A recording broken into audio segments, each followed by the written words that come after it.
Have you ever messed up so bad that you thought, that's it, God's done with me, no way back? Yeah? Then this story is for you.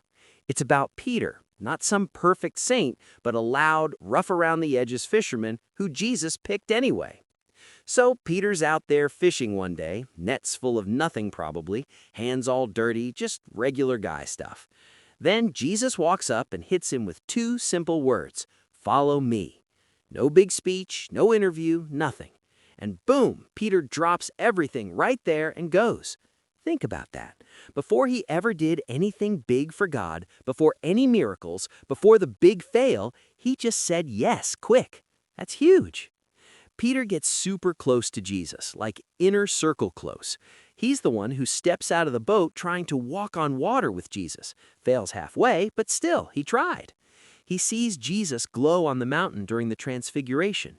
Peter's always the first to speak up, always jumping in. Sometimes he gets it right, sometimes, oof, not so much. He loved Jesus big and loud, but man, his mouth and his confidence wrote checks his courage couldn't always cash. Then comes the worst night. Jesus gets arrested. Everyone's scared. Peter's following from far off, trying to stay close but not too close. Earlier, he'd bragged, Lord, even if everybody else runs away, I'm staying with you till the end. Jesus looks at him straight and says, Peter, before the rooster crows tomorrow morning, you're going to deny you even know me 3 times. Peter's like, no way, not me. But guess what? It happens. Exactly. 3 times. Some girl asks, hey, aren't you one of his guys? Peter panics. Nah, not me.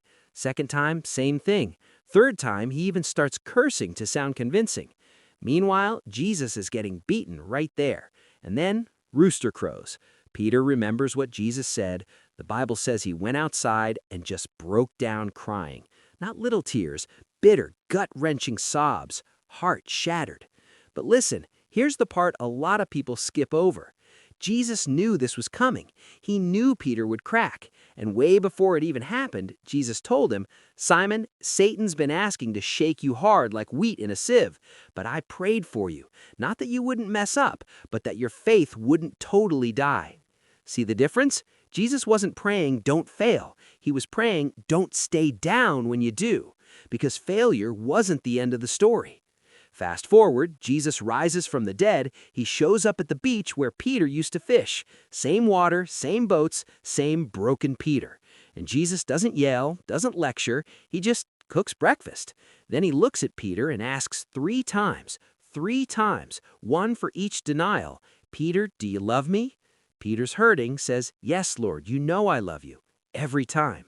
And every time Jesus says, then feed my sheep. Basically, take care of my people. Not you're fired, not you blew it, but I still trust you. Go lead.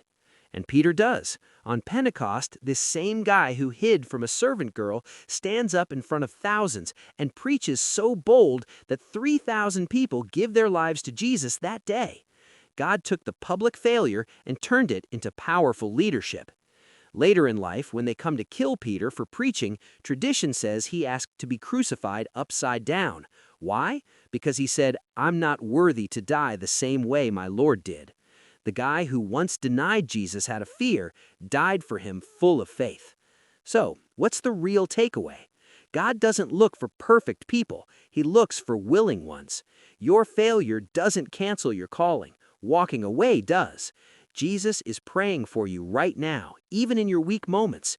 He restores you when you come back. He still trusts you with big stuff if your heart turns toward him again. Peter wasn't perfect, but he came back. And maybe that's you today too. If Jesus didn't quit on Peter, trust me, he's not quitting on you either. If this hit home, drop a like, share it with somebody who needs to hear it, and let me know in the comments, what's your Peter moment? Let's keep the faith. See you in the next one. Peace.